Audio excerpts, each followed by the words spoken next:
Hello, everyone. This is your host, Taha Kehar. Welcome to another exciting episode of The Bridge Writers in Conversation. Today, we'll be speaking to the acclaimed poet and translator, Kaiser Haq. Before I begin the conversation, I would like to tell my viewers that Haq has taught for over 40 years at the Dhaka University and is currently Professor of English at the University of Liberal Arts, Bangladesh, a recipient of the Bangla Academy Prize for Translation, the 2017 Sherwin W. Howard Award for Poetry, and the South Asian Literary Association's Distinguished Achievement Award for Creative Writing. His books include 8 poetry collections. Most recently, the titles are Published in the Streets of Dhaka, Collected Poems, and Baraya and Other Poems. He has also translated 5 volumes of poetry, 2 edited poetry anthologies, and a retold version of the Manasa Legends, The Triumph of the Snake Goddess. Kaiser has appeared in leading international journals like the London Magazine, Chapman, Weber, the Contemporary West, the Asiatic, Griffith Review, the Journal of Postcolonial Writing, and the list goes on. Kaiser, it's a pleasure to have you on this episode, and I'm extremely delighted to be in conversation with you. So, the pleasure is all mine. I'd like to begin this conversation by talking about your early years. Let's backtrack a little, going back to your time at St. Gregory's, the English medium school that you attended in Dhaka. I read a piece somewhere where you were quoted as saying that, and I'll read it out. I don't think I would have tried creative writing in English if I weren't an English medium boy. Can you tell me a little bit about that phase in your life and how it influenced your creativity? Yes, thank you. My father sent me to a kindergarten run by an Anglo-Indian family. Called Don's Kindergarten. And from there, I moved on to St. Gregory's, which was the leading missionary school at the time, run by the Brothers of the Holy Cross. And what happened as a result is that, and in the middle, I spent 2 years at what they call a cadet college, which is a number of public schools set up by the government in the 60s. They're still there, and in fact, the number has gone up for 2 years, and then came back to St. Gregory's. So all along, I mean, my education was in English, but I started studying Bangla in class, in class 5. So before that, it was all in English. So in class 5, we had from class 5 onwards, we had one paper of Bangla. Some chose Urdu. So it was, at that time it's Pakistan, so one had a choice between Bangla and Urdu as the vernacular. But my parents also made sure that I learned Bangla at home. So before studying it in class, I knew I was quite comfortable with reading and writing in Bangla. But my literary language became English.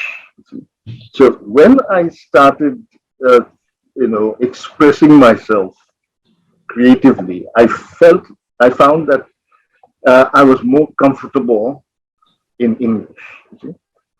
So, and this happened rather late, actually, in my late teens. I mean, I had no idea that I would, turn into a scribbler when I was a little toddler. Like all small children, my dreams changed from day to day. Exactly. So one day I was being an engineer and scientist, boring pilot, army officer, whatever, civil service. Exactly. But then, I think in my mid-teens, that's when I started really reading seriously, and then started scribbling things, which were not required by the school, and they were sort of my earliest creative expressions. At first, I thought I would become a fiction writer, Mhm. like you. And my hero was Hemingway. Oh, wow. But and then, but at the same time, I had sort of got to know that poetry is the most concentrated use of literary language. So I thought, well, I should write some poetry as well, perhaps as training, you see, in the art of using language. But then I remained with poetry.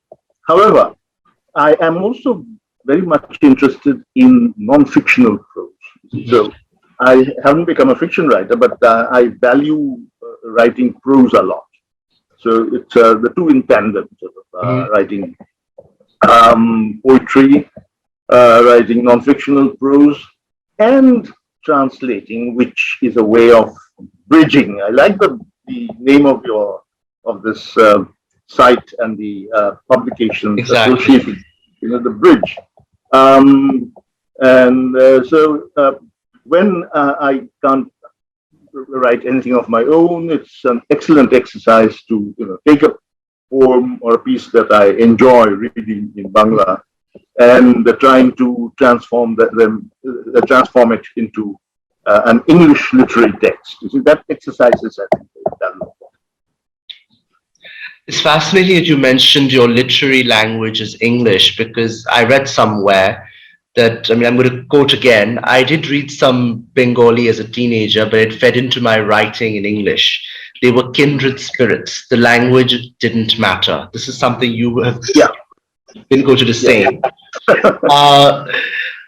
How do you feel about being asked questions about your literary language, or why are you writing in this language and not that language? And what language do you dream in or think in? That's No. I mean, when English became my literary language, by that time it had also long been my first language. So I mean, I think in English, and people ask this question very often: what language do you dream in? It depends on the dream. exactly. Dreaming about going to a village and talking to some villagers, you will dream it in Bangla. But when you dream of something with your friends, Bangladeshi, schoolmates or foreigners, whatever, I mean, it'll be English. So, but the important thing is that I think one language sort of takes precedence at some point, in one's literary endeavors, and it can be a language that is not the mother tongue. It can be a second language. It can be a third language, as you know from Joseph Conrad in our subcontinent. Joseph Furtado, his mother tongue was Konkani, and then he knew Portuguese, and then his third language was English. Exactly. So, and now I think this phenomenon is going to increase. So, with increasing transnationalism, you have increasing translingualism. So writers will move from. Look at the case of Jhumpa Lahiri. Exactly. Suddenly, exactly. in midlife, she starts learning Italian and writes. Begins writing in Italian, yes. And has also become a prolific translator from Italian into English. So, I mean, one can always find strange ways of expressing oneself creatively, and this is going to increase. And it's not new, by the way. It goes back to the ancient world. I mean, in this subcontinent, for example, I mean, when, let's say, even in post-Vedic times, Sanskrit was the language of scripture. I mean, Sanskrit was used in religious rituals. No one spoke it. The language they spoke was Prakrit. So our languages, Bangla, Punjabi, Hindi, they came from different varieties of Prakrit, which means natural. So the natural language used by people. So when Kalidasa went home, he spoke Prakrit with his wife. But when he wrote the Shakuntala, his play, he wrote it in Sanskrit. And then he made his low-class characters speak Prakrit, just as Shakespeare would make his ordinary characters speak prose and give the flights of grand free verse to his noble characters. And in the West also. I mean, well, I mean, even in the case of religious right, scriptures, I mean, think of the New Testament. Mhm. The New Testament was written in a language that Jesus Christ did not know, Hmm. Greek, because that was the language of learning in the Roman Empire at the time. Then subsequently it was translated to Latin, the Latin Vulgate, as it's Mhm. called. And then with the Reformation, it was translated into all the vernaculars. Then in the Roman Empire, you had people from writers from different parts of the empire whose mother tongues were different, Mhm. other than Latin, who wrote in Latin, like that famous book, The Golden Ass by Apuleius. Mhm. So his mother tongue was not Latin. Yeah. So this is a phenomenon that is not new at all. Yes. So while you were at university, this is sometime around 1971 when the Liberation War broke out, and you joined the Liberation Army. Correct Yes. me if I'm wrong. Were you a commissioned officer and company Yes. commander? I Yes. don't know what that Yes. entails, but Yes. uh, Let me give you the background. Yes.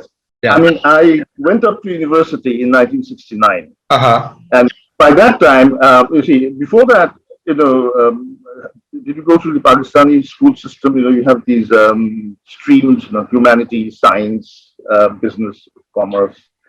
So I was in the science stream actually. All right. But when I was doing my higher secondary, I realized that I was more interested in literature and reading philosophy and those things. That's So I interesting. went up to the English department in 1969, and by that time I was also scribbling away. And there was a friend of mine, and in late 1970, a crucial time, you see, when Yahya Khan announced that there would be elections, there was Mm, the worst cyclone in recorded history hit exactly. Bangladesh. At that time, the USIS Lahore Mhm. organized an all-Pakistan poetry contest, Okay. and the three top submissions, and the writers of the three top submissions were then taken to Lahore. There was one from West Pakistan, myself, and a classmate of mine from Dhaka. So Mhm. we went to Lahore in January 1971. A very Ah, interesting time, you see. indeed. And then the judges were Tawfiq Rafat and Kalim Omar, Mhm. who became great friends. Exactly. And the people I met there, they were saying, oh, Sheikh Mujibur Rahman is going to be the next prime minister. When is he coming to address us, etc., etc. Everything seemed normal. Mhm. Okay. Good. Then I came back, and then the story how tension started mounting.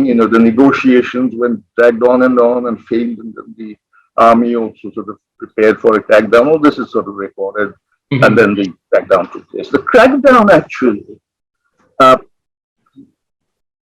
made us face an existential choice. Now, what do you do? It is you are in a situation where a man in uniform can take you and shoot you. No one will say anything. Exactly. What do you do? You can lie low. You can get out of the country, or by that, when the resistance formed, you can join the resistance. So that was an existential choice. So I felt that I mean, what would make me feel that my existence was most authentic? I Mhm. felt that it was joining the resistance. Exactly. So, and then we were sort of trained for 15 weeks, commissioned by the Bangladesh government in exile. We were the first batch of Bangladeshi army officers, and then sent to the front to command the company. Yeah. Then, as soon as the war was over, I handed in my resignation. It was rejected. I handed it in three times before they let me off. And in July 72, I came back to my old class at the Uh-huh. university and carried on. So how did that period influence your poetry? This Oddly enough, it did not. it did not. There are only a few poems about the war, but not dealing directly with the war. Mm-hmm. See, even though I thought it would be a very literary war for me as well. I mean, I think you laugh, and it would be quite proper to laugh. But when I went, crossed the border and went to the front, I had a few books with me. You know, The Age of the Guerrilla. Mm-hmm. John Wayne's Anthology of Modern Poetry, and Anthology of, and then the Concise Oxford Dictionary. That's hilarious. That is hilarious. On the way to the front in Calcutta, from the pavement, I picked up a poetry review of the 1920s. Okay. And an anthology of World War II writing. So I took them to the camp and all that. But when I actually led the boys, now interestingly, they were all, except for a few who were intermediate HSC students, higher secondary students, most of them were just ordinary peasants. Okay. And they had, they were full of idealism. They thought that, well, if we become independent, there will be utopia. We will have what, as the Bangla phrase has it, golden Bengal, right? And that made me feel very uncomfortable, because no war sort of can lead to a sudden sort of transformation and utopia. I said, look, our task is to fly the Bangladesh flag. And what will happen now after that, we'll see. It's going to be a long struggle. Building a nation is no joke. Exactly. But I could see that they would be, at first they would get a shock, And but I'm happy to say that last time I met some of these boys, by this time they're sort of, they have stable lives. They're getting a decent allowance from the government. And so many of them have, come up in the world. Their children have migrated and settled in America. Things have looked up. So that's but it was a long struggle. I mean, immediately after after the country became independent, the shops were empty. There was the exports had dwindled. Bangladesh was the biggest exporter of jute, which was the major foreign currency earner in the whole of Pakistan. After 71, the jute market collapsed because the synthetics came in. Exactly. And so it was a terrible time. The West was not giving any aid because the Americans did not support us. So it took a long time to recover, and I'm sort of delighted that eventually we have sort of put our act together, economically at least. I mean, we are a growing economy with a GDP that's rising. So, and even the human resources index shows good signs. Like literacy, even among women, has gone up. So those are positive changes. So after the war, you returned to university and you embarked on a journey that led you into the world of academia, and you pursued your literary career as well. So how tough was it to balance the two? Was it tough to manage the rigor of academia with your commitment to the written word? At first I thought that writing would be the sort of most important thing in my life, and that, as I said to a friend, I look upon my academic job as a sinecure. But of course, I had to balance the two, and poetry cannot be willed into being. I mean, it comes sometimes in the long straight fallow stretches, and then it comes again. At one point, I decided that I would stop writing poetry altogether, and published a collection titled "A Happy Farewell," farewell to writing poetry. And then I came back after a few years. You see, wasn't much of a farewell, was it? Well, I mean, probably it was more of a pose, but for some time I wasn't writing any poetry. So and it did not, the two did not interfere with each other. But I think, I also did take care of my academic side. So I did my PhD. I went on a senior Fulbright as a postdoc in America. And at that point, as part of that Fulbright program, I thought I should do something, produce something, and the Ohio State University Press accepted a proposal to do an anthology, which I wanted to make it an anthology of South Asian poetry. Mm-hmm. They said, yeah, it's a good idea, but people will not know what South Asia means. So why not you limit it to India? So it's titled Contemporary Indian Poetry, you see, with an introduction, and it comes down, starting with Ezekiel down to, Vikram Seth. Mm-hmm. And also Imtiaz Dharkar, who is both was Pakistani, then Indian, and is British. Exactly. And then a publisher friend of mine said, look, I mean, you could have titled it Contemporary Indian Poetry and put in an appendix saying that, India means Indian subcontinent. And put in sections on Pakistan, Bangladesh, Sri Lanka, Nepal. I said, yes, I mean, I should have talked to you earlier. But, that came out in 1990. That was actually one of the pioneering anthology, because at that time the Americans were not ready for this, the diaspora writers. Mm-hmm. It's interesting how the rise of post-colonial studies has helped writers from significantly, yes. the South, Africa, South Asia, etc. I mean, think of Don Moraes.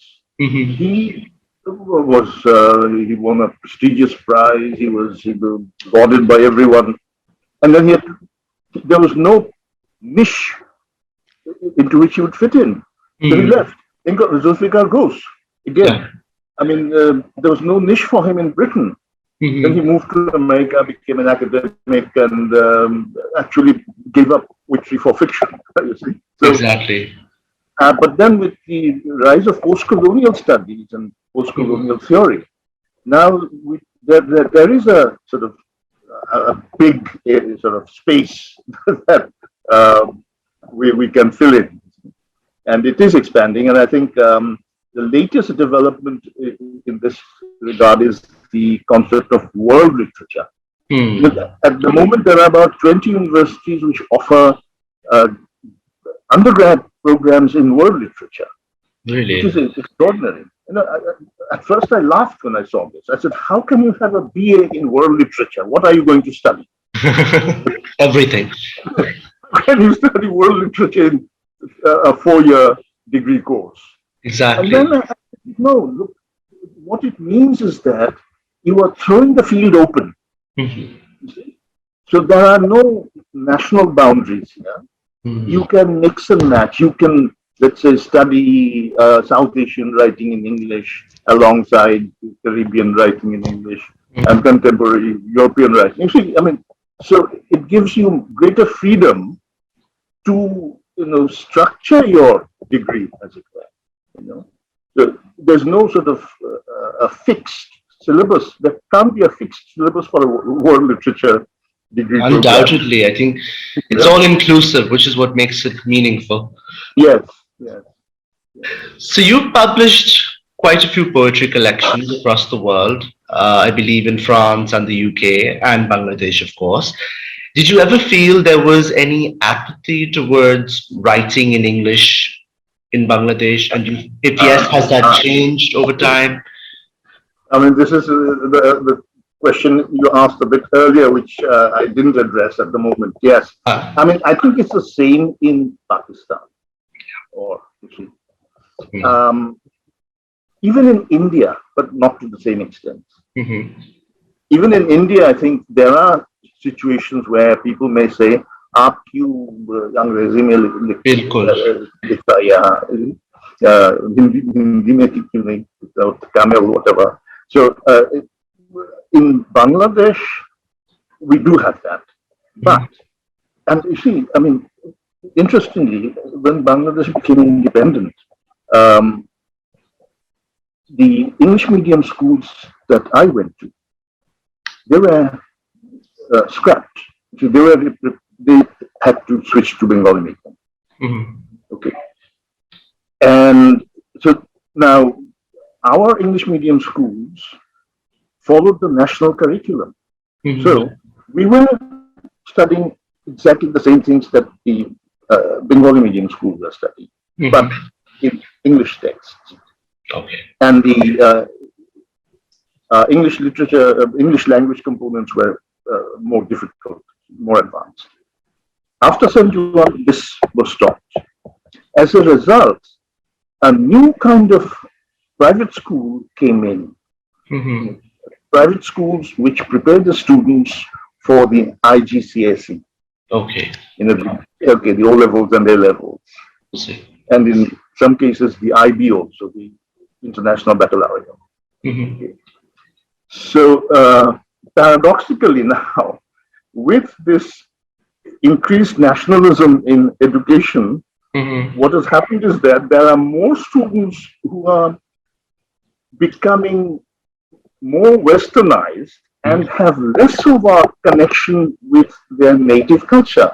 You see, I mean, if you study for the IGCSE, you're following the British. Exactly. You know, that's one thing. And then recently the government tried to bring back the old system, so allow schools which were interested to have to teach in English but following the national curriculum. But they have not really picked up, because those who want to give their children an English medium school will send them to schools which prepare them for the IGCSE. Exactly. Why? Because after that, after the O levels and the A levels, they stand a better chance of getting into a Western university. So this of course is a trend that you see throughout the subcontinent. I'm sure it's the same in Pakistan. That if students dream of going to a North American, British or Australian university, the number of students going from here is going up every year. We talk of the brain drain, which is an interesting concept, but I think we should encourage our students to go abroad because of the huge population we have. And if there is a brain drain, eventually it becomes circular. Economically, they will eventually come back to work or invest in the home country. Exactly. You can see this, it's already happening in a big way in India. You see? The NRIs are sort of coming back. And with increasing transnationality, you see, what is one's nationality? I mean, there are so many people with dual nationalities and perhaps triple nationalities. So the British Foreign Secretary has a green card. Sorry, the Finance Secretary has a green card. Exactly. So going back to your poetry, do you have a specific creative process that you follow, or is it, or do you have is there a technique? No, I tell you what, I mean, my conversion moment was in class 10. We had a teacher, a wonderful teacher, Brother Hobart. Yes, I read about it. Yeah. Teach us literature, take a poem, and then sort of discuss it, and write down a sort of critical appreciation on the board. We pause in mid-sentence and say, "Give me a good word here." You see? So this, that writing, it means playing around with words, forming sentences, revising them, forming paragraphs. This sort of I absorbed from him. And when he taught Lawrence's Snake, I felt that, well, one didn't have to rhyme and use the iambic pentameter in order to write poetry. You see, our relationship with the English language is not the same as the relationship of someone from the south of England, let's say. Exactly. And I think David Crystal, the linguist, he explains it very well. He says that, you know,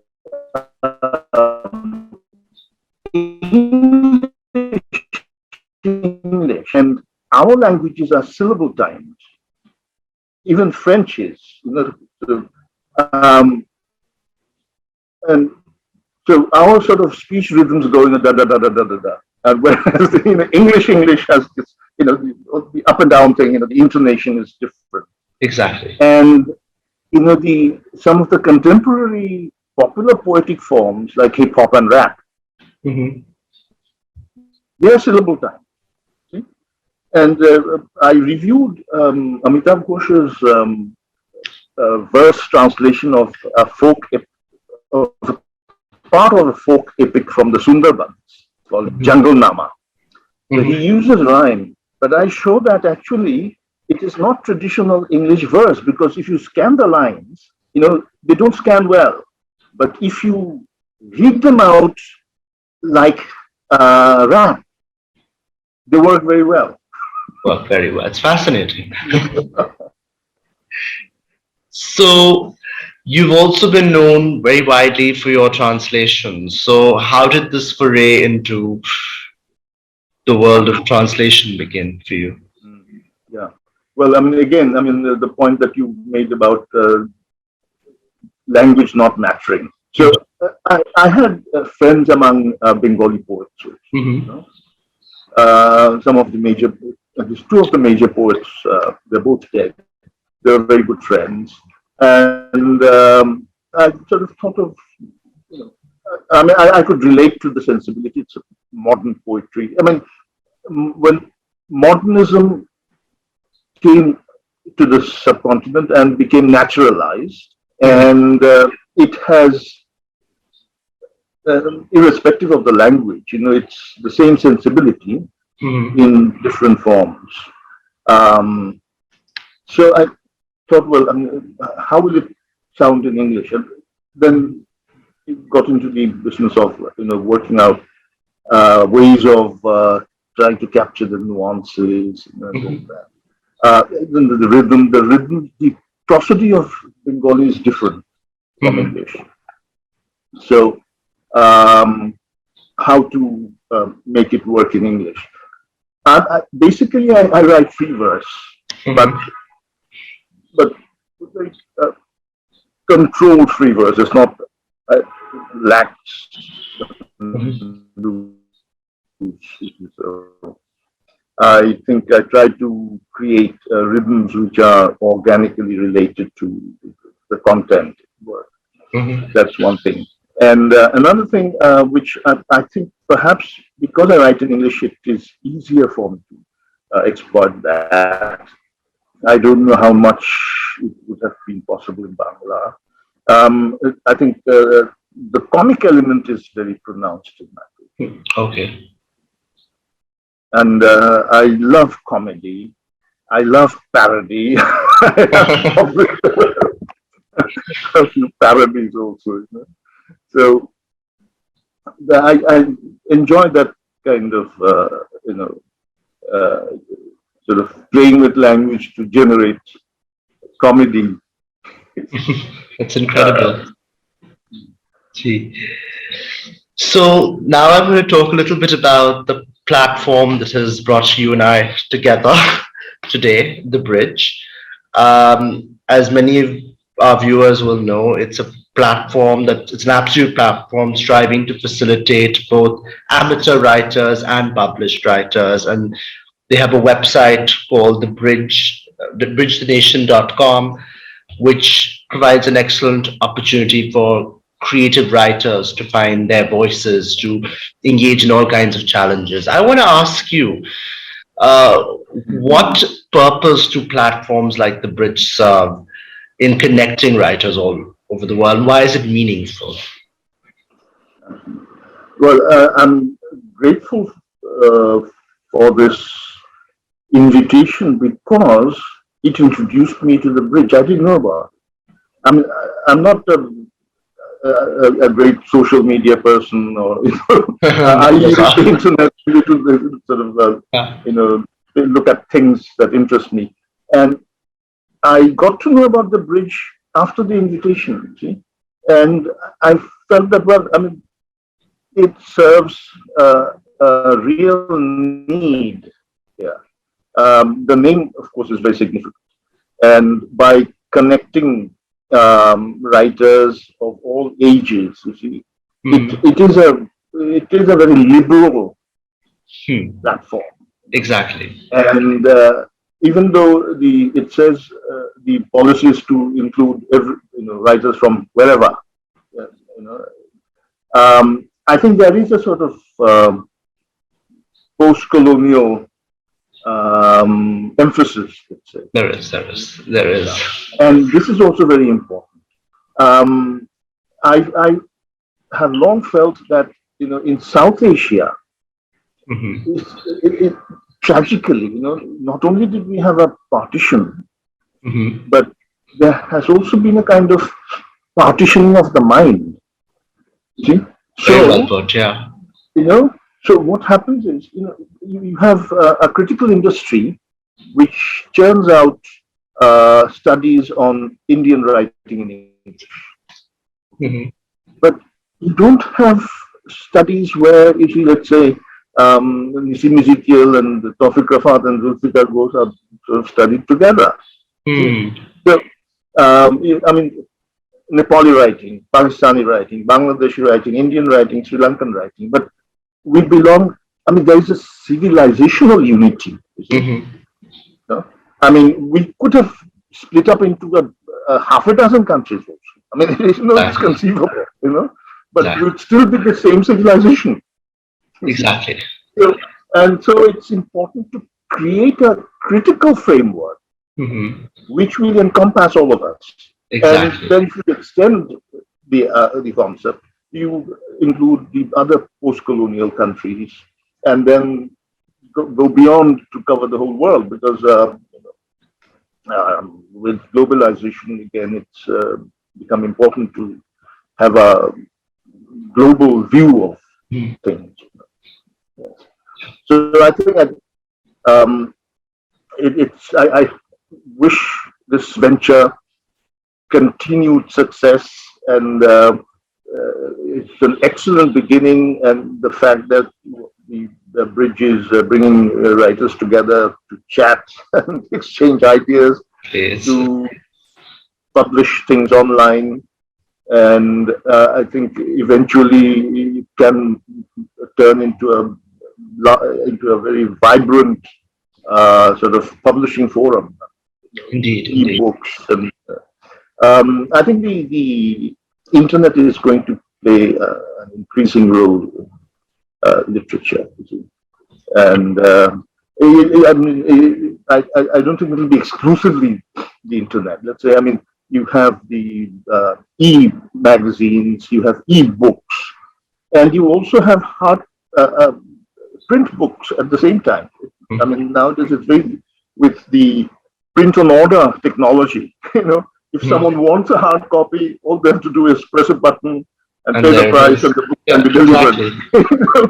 So we can have all these different modes of expression together, and an enterprise like the Bridge can sort of grow to cater to all these different modes. So, what advice would you give emerging writers? I think, well, I mean, they should get to know, find out more about forums like the Bridge, because I mean, I might have had the same experience that when you start scribbling, the big sort of big source of anxiety is, where can I publish? Who will publish me? Where can I send my stuff? What it is.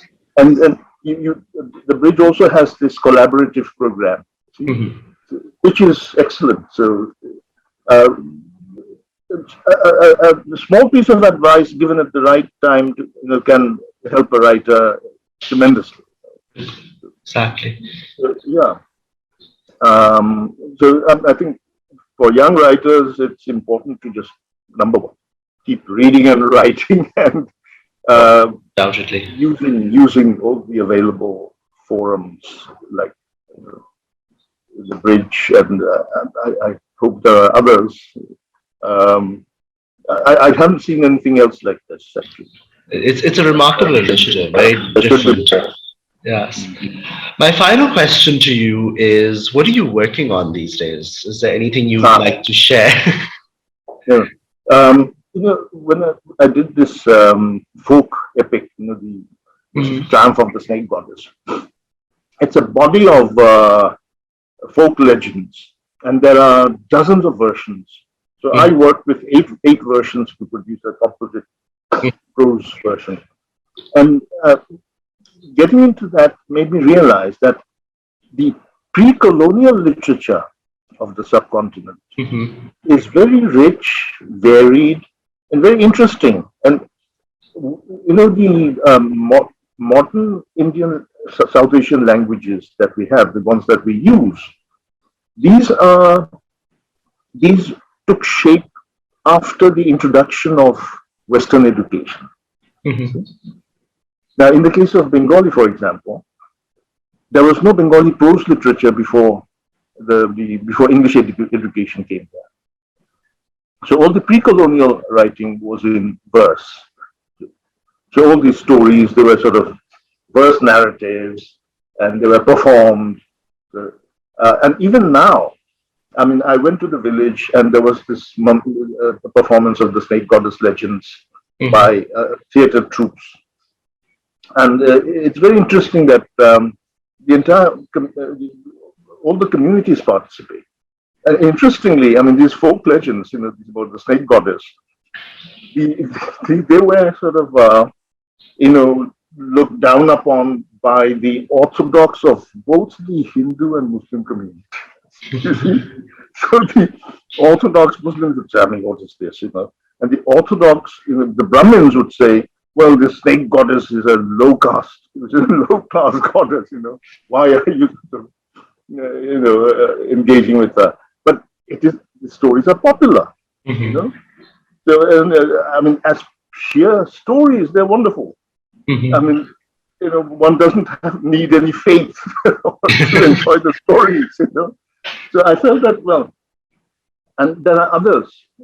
There are also secular stories, where the romances, even with historical characters. There's one that interests me from the late 15th century.